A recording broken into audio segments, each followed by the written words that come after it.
तो यही है कि हम ही को घर जाना है। आप हमारे कैंप हमारे घर में आए हैं, इसके लिए आपका तहे दिल से शुक्रिया अदा करते हैं, आपका आभार व्यक्त करते हैं। ज्यादातर आदमी हमनी के इलाका के बाड़न तो भोजपुरी में बोलल दे, ठीक बा ना? शाहाबाद के बहुत आदमी हमें बाड़न, कुछ गया, अरवल, जहानाबाद, औरंगाबाद के भी आदमी लोग बा। देखिए, हम जब से पैदल चले शुरू कैले बानी 150 दिन के करीब करीब हो गए। सुबह से शाम तक हम पैदल चलते हैं, गाड़ी पर नहीं चढ़ते हैं। ईमानदारी और शुद्धता से ये प्रयास कर रहे हैं कि हर जगह पैदल चल के जाएं, लोगों से मिलें, समझें कि आखिर बिहार की ये दुर्दशा क्यों है। वो तो काम चल ही रहा है। जिस परिचय से आप लोग हमको जानते हैं, चुनाव लड़ना लड़ाना, उस काम को हमने छोड़ दिया है। हम किसी का चुनाव नहीं लड़ा रहे, अभिराम शर्मा जी का भी चुनाव नहीं लड़ा रहे। लेकिन हम जब पैदल चल रहे हैं तो हर गांव में ज्यादातर जगह हम लोग स्कूल में ही रुकते हैं, क्योंकि स्कूल के पास ही उस तरह का ग्राउंड है, या वित्त रहित जो विद्यालय महाविद्यालय चल रहे हैं, कागज पर ही चल रहे हैं लेकिन चल तो रहे हैं, उनके पास वो जमीन है जहां ये 2 एकड़ 3 एकड़ में ये व्यवस्था बनाई जा सके। तो करीब करीब सब गांव के शिक्षक लोग जब हम जाते हैं वहां तो मिलते हैं, और उनकी शिकायत वही है जो आप उसके भुक्तभोगी हैं कि भैया नियोजित शिक्षक की हालत बहुत खराब बा, हमने के कोई सुने वाला नहीं थे। तो हमने आप कई बार शिक्षकों को बहुत कड़े शब्दों में भी कहा कि भाई हम आपकी मदद क्यों करें, हम आपका मदद करें क्यों, आप तो स्वयं की मदद नहीं कर रहे हैं। तो कई जगह पर शिक्षकों को बुरा भी लगा होगा कि हमारे पास भाई हम दल बनाए नहीं है, हम आपका आंदोलन लड़ने नहीं आए, हम तो अपना काम कर रहे हैं, हम आपका आंदोलन अपने सर पर क्यों ले लें।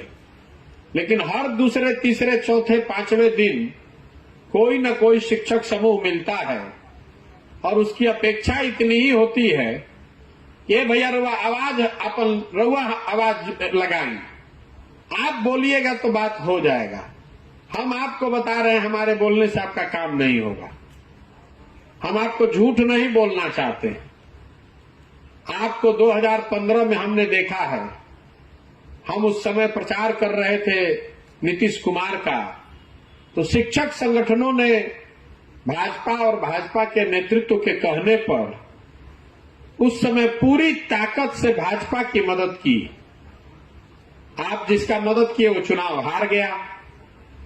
तो जो मान लीजिए हम नीतीश कुमार हैं तो हम तो यही समझेंगे कि इन लोग का वैल्यू क्या है, तो बात कोशिश कैलन जा तबो ना हारा पैलन जा।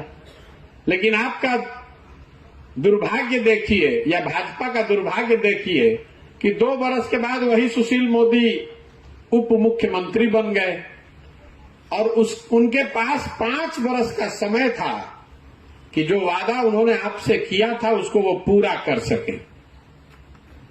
आपका कोई वादा उन्होंने पूरा नहीं किया। लेकिन शिक्षकों की दुर्दशा देखिए, जब सुशील मोदी नहीं माने तो आप तेजस्वी यादव का अपने पैर पकड़ लिया या पूंछ पकड़ ली। जिस तेजस्वी यादव ने पहले आपका 15 में, तेजस्वी यादव, लालू यादव भी उस महागठबंधन में थे, हम लोग आपका मांग नहीं माने थे उस समय, लेकिन आप इतने व्याकुल हैं कि तेजस्वी यादव का भी पूंछ पकड़कर आप समझे कि यही हमारा सुधार देगा। तो इस बार आप लोग जिसको वोट दिए वो आदमी फिर चुनाव हार गया। तो इसकी पहली बात तो ये आपकी ये दिखाता है कि जो आप दम भरते हैं कि हमने के 4 लाख आदमी बानी जा, इस दम को थोड़ा कम कीजिए। आप किसी को चुनाव हरा जिता नहीं सकते। आपको हम डिमोरलाइज नहीं कर रहे हैं, हमारा अपना चुनाव लड़ने का तरीका है। हम जीतते इसलिए हैं कि हम अपने कमजोरियों का बहुत गहराई से अध्ययन करते हैं, और जिससे हमको लड़ना है उसकी ताकत का पूरा गुणा गणित हिसाब पहले करते हैं, तभी ना उसको पटक पाएंगे। रवा सब में से कुछ आदमी बंगाल में हमारे को वक्तव्य सुनले हुई चुनाव से पहले खेला हो गए ना, हमने कहा चुनाव के 4 दिन पहले कि भाजपा यहां पर बहुत ताकत से लड़ रही है, मोदी जी बहुत लोकप्रिय हैं, सारा हिंदी भाषी लोग भाजपा को वोट दे रहा है, बहुत ज्यादा पोलराइजेशन भी है और दलित भी एक सिरे से वोट दे रहा है भाजपा को। लेकिन भाजपा को 38 से 40% वोट आएगा इस सब के बावजूद, और 100 का आंकड़ा पार नहीं होगा। तो भाजपा वाले लोग अपने चालाकी में समझता है कि बहुत होशियार हैं, हल्ला किया कि प्रशांत किशोर तो चुनाव लड़ने से पहले ही हार मान गए, उसको पता ही नहीं चला कि किस जाल में वो फंस रहा है।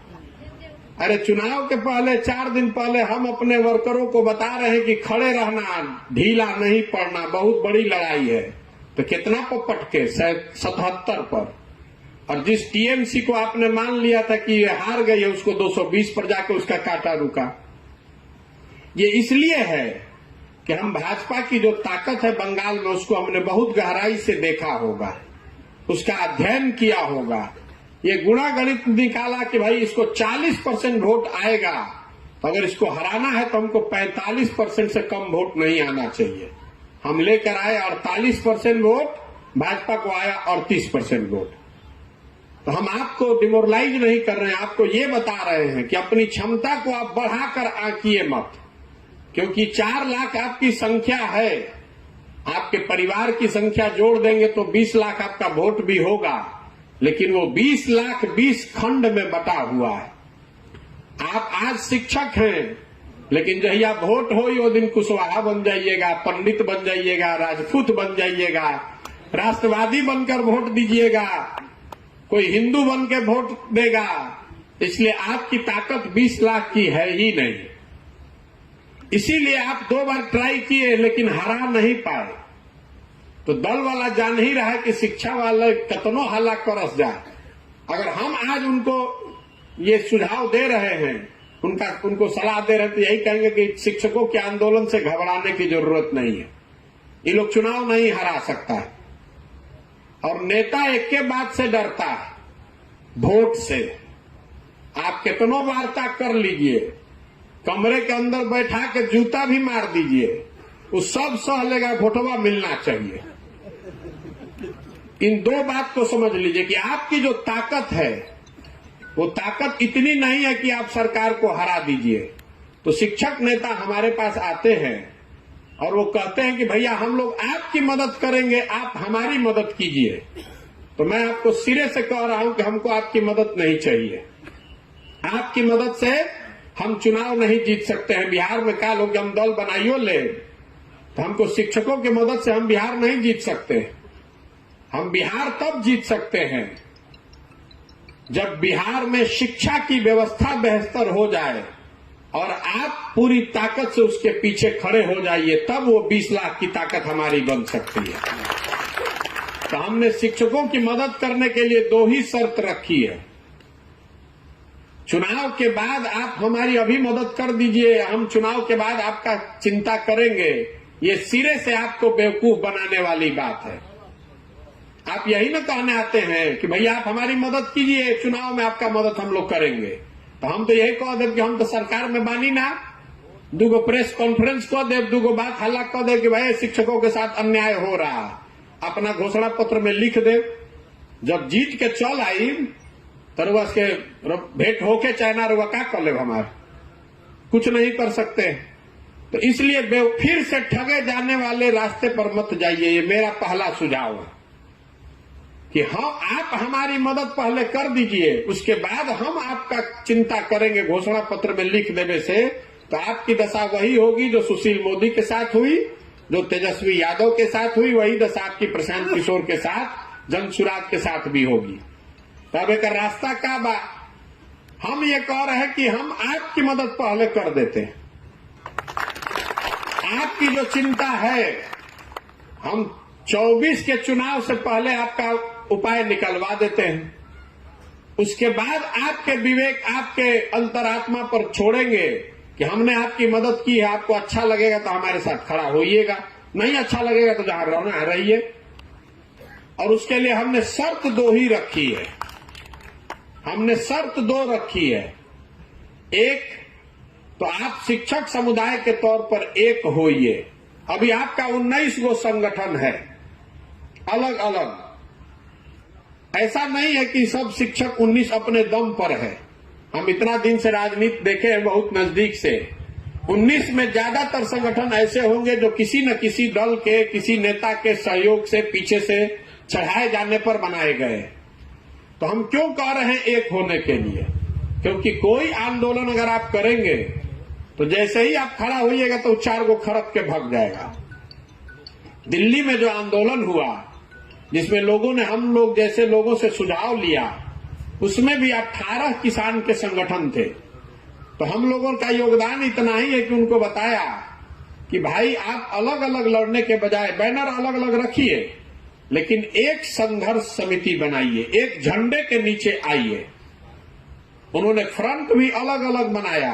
दिल्ली में 7 गो रास्ता घुसे के बाद ओकरा के घेरे के बात भइल तो कहीं उग्राहा जी ने घेरा, कहीं राज्यपाल की संगठन ने घेरा, अलग अलग किसान संगठनों ने जिम्मेवारी ली, लेकिन लड़े सब एक बैनर के तहत। तो हमने शर्त एक ही रखी है कि आप 19 संगठनों को या तो एक संगठन बनाइए या एक संघर्ष समिति बनाइए। और दूसरी बात, आंदोलन किस मुद्दे पर होगा वो हम डिसाइड करेंगे, आप नहीं कीजिएगा। आपको अपने वेतनमान से न मतलब है, आपको गैर शैक्षणिक कार्य से हटने से मतलब है, आपको इससे मतलब है कि आपका सर्विस कंडीशन सुधर जाए। वो जिम्मा हम पर छोड़िए, लेकिन आंदोलन कैसे होगा उसको वो हम डिजाइन करते हैं। आपको शरीर से ये खड़ा होना है कि आप 4 लाख लोग एक साथ हैं, तो आप लोग ये तय कर लीजिए और वो 19 संगठनों को एक साथ बैठा दीजिए और हमको 9 महीने का समय दे दीजिए। लोकसभा से पहले सचिता जी ने कहा दिसंबर, हमारा अपना प्रयास है कि अगले 2 महीने में अगर आप लोग सब एक हो जाए, दल से, जाति से, विचारधारा